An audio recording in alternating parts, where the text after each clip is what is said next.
오늘 기록된 하나님의 말씀 이사야 7장 14절, 이사야 9장 6절 7절 말씀을 우리 다같이 합독합니다. 그러므로 주께서 친히 징조를 너희에게 주실 것이라. 보라, 처녀가 잉태하여 아들을 낳을 것이요 그의 이름을 임마누엘이라 하리라. 이사야 9장 6절 7절. 이는 한 아기가 우리에게 낳고 한 아들을 우리에게 주신 바 되었는데 그의 어깨에는 정사를 메었고 그의 이름은 기묘자라, 모사라, 전능하신 하나님이라, 영존하시는 아버지라, 평강의 왕이라 할 것임이라. 그 정사와 평강의 더함이 무궁하며 또 다윗의 왕좌와 그의 나라에 군림하여 그 나라를 굳게 세우고 지금 이후로 영원히 정의와 공의로 그것을 보존하실 것이라. 만군의 여호와의 열심히 이를 이루시리라. 아멘. 할렐루야. 여러분 잘 오셨습니다. 교회에서는 지금쯤 대림절을 보내면서 성탄 분위기에 많은 준비들을 감당하면서 또 기도할 그러한 때인데 코로나 사태로 인해서 많이 위축되고 축소되고 그런 가운데 있는 줄 압니다. 자, 우리도 오늘 대림절 예배를 하나님 앞에 드리면서 오늘 귀한 말씀을 우리가 보려고 합니다. 우리 예수 그리스도의 오심에 대하여 성경은 많이 예언을 하고 있습니다. 창세기 3장 15절에서부터 말라기서 말씀에까지 구약 성경에 오실 메시아 예수 그리스도에 대하여 예언하고 있는 것을 구약 전체적인 말씀 속에서 우리가 볼 수 있습니다. 그 가운데 우리가 오늘 볼 말씀은 오늘 본문을 통해서 임마누엘의 비밀이라고 하는 제목으로 말씀을 보려고 합니다. 오늘 이 임마누엘은 우리 개인뿐만이 아니라 우리 단체적으로, 우리 지금 단체잖아요. 단체적으로, 공동체적으로 우리 안에 임하시는 하나님의 실제입니다. 허상이 아니고 추상적인 것이 아니라 믿음의 사람들 속에 친히 역사하시는 하나님의 그 실제인 것을 우리는 경험해야 됩니다. 그래서 우리는 어디든 언제든지 주님의 이름으로 모일 때에 우리 주님 그 가운데 계시겠다라고 성경은 말씀하고 있는 것을 우리가 봅니다. 마태복음 1장 23절에 하나님이 우리와 함께 계시다 함이라라고 하면서 예수님의 그 이름을 임마누엘이라고 기록해 놓은 것을 볼 수가 있고요. 또 마태복음 18장 20절에 두세 사람이 내 이름으로 모인 곳에 내가 그들 중에 함께 있겠다라고 또 말씀하시기도 하셨습니다. 또 마태복음 28장 20절 말씀에서도 내가 세상 끝날까지 너희와 항상 함께 계시겠다라고 그리 말씀하셨습니다. 이런 임마누엘 이 말씀이 예수님 오시기 전 650년 또 더 길게 보면 700여 년 전에 이사야 선지자가 미리 예언을 하고 있습니다. 이사야 선지자는 오실 예수님에 대하여서뿐만이 아니라 십자가에 죽으시는 예수님에 대하여서도 예언하고 있는 아주 그 예수님에 대하여 깊이 예언하는 그런 선지자로 유명합니다. 자, 오늘 이 말씀 속에서 우리는 임마누엘이라고 하는 이름을 이사야 7장 14절 속에서 봅니다. 임마누엘, 이것을 이제 풀어보면 이것은 이제 무엇과 함께라고 하는 그런 뜻이 되어지고요. 누자는 공성 1인칭이라고 말하는데요. 나 또는 우리 전체가 되어집니다. 그리고 엘은 우리가 아는 것처럼 하나님이지요. 그래서 이것을 번역하면 하나님이 우리와 함께라고 하는 그런 의미가 되어집니다. 다 같이 우리와 함께 해보겠습니다. 하나님이 우리와 함께. 하나님이 우리와 함께. 하나님이 나와 함께. 하나님이 나와 함께. 예, 그게 임마누엘이에요. 하나님이 우리와 함께 계시다 합니다. 자, 이 임마누엘 대신 우리의 하나님은 이 세상에 임마누엘로 오시면서 두 가지 방면의 사역을 감당하셨습니다. 오늘 9장 6절 7절 마지막 절에 보니까 만군의 여호와의 열심히 이를 이루시리라 그리 말씀하지요. 만군의 여호와의 열심, 하나님의 열심으로 이 임마누엘로 오신 우리 하나님의 그 모든 속성들을 우리 안에서 이루신다라고 하는 거예요. 하나님의 열심.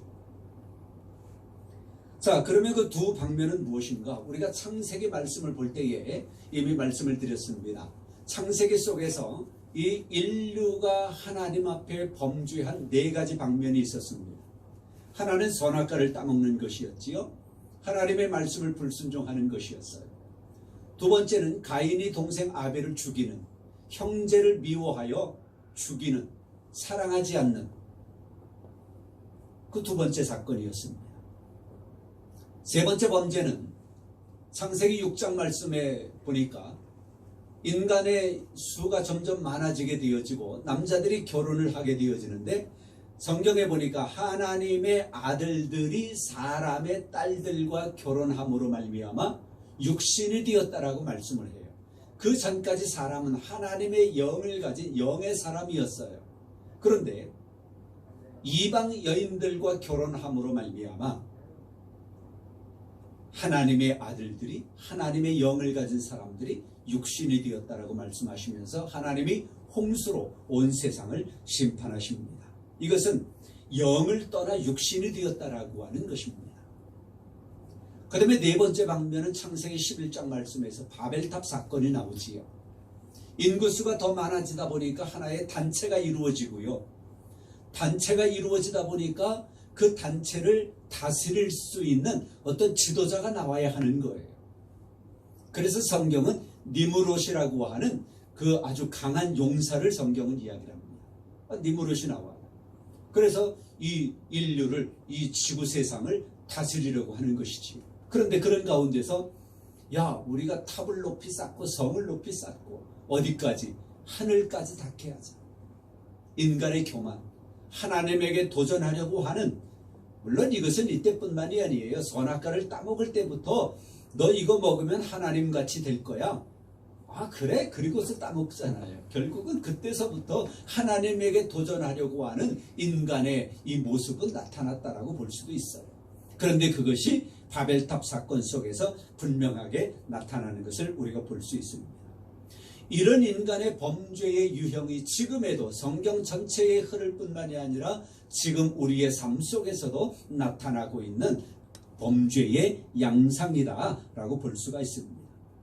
그런 가운데서 임마누엘로 오신 예수 그리스도, 바로 이런 인간의 죄의 네 가지 유형을 깨뜨리고 그런 죄에서부터 해방시키시기 위하여 우리에게 오셨습니다.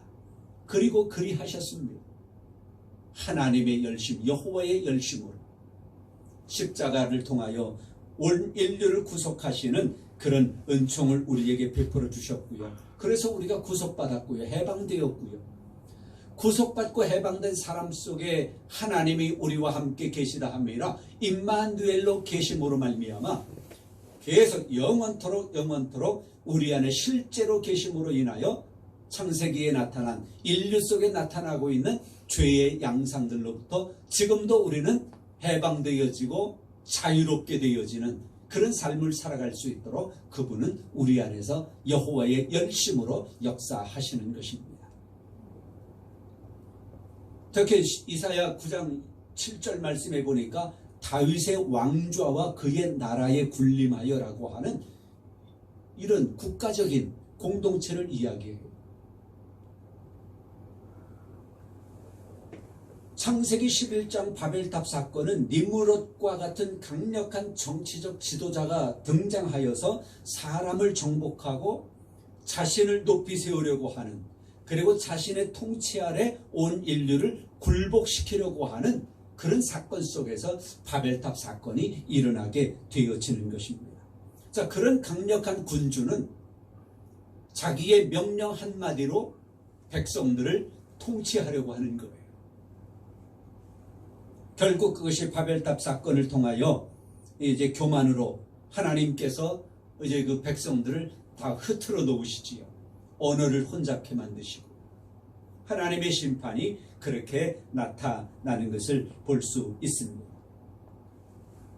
우리는 또한 이러한 공동체를 이루고 직장이라고 하는 이런 하나의 또 단체를 이루고 국가라고 하는, 그리고 더 나아가면 또 뭐 국가 대 국가 간에 뭐 OECD 뭐 이런 것들 많잖아요. 뭐 G7이니 이런 공동체를 이루면서 이 세상 사람들이 다 살아가고 있습니다. 그런데 문제는 그렇게 살아가면서 그 어떤 공동체를 다스리려고 하는 어떤 사람의 그 세력이라든가 어가라든가 위력이라든가 어떤 것에 의하여 우리는 종속되고 살아갑니다.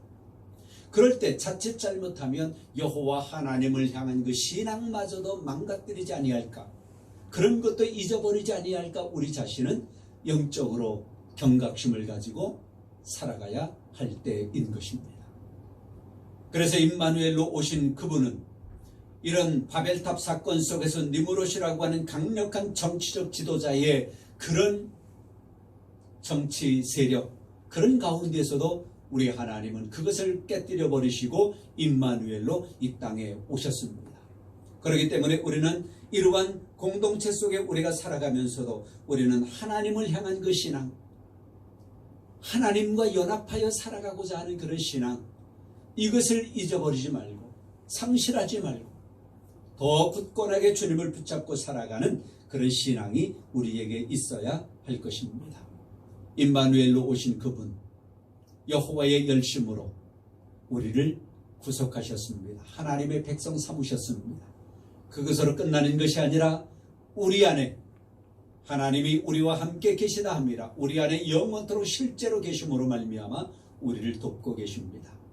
그 하나님의 은혜로, 그 임마누엘의 은혜로 말미암아 여러분이 우리 안에 계시는 하나님의 그 실제를 살아갈 수 있는 우리 모두가 될 수 있기를 우리 주님의 이름으로 축원합니다. 성부와 성자와 성령의 이름으로 여러분 모두를 축복합니다. 이제는 우리 구주 예수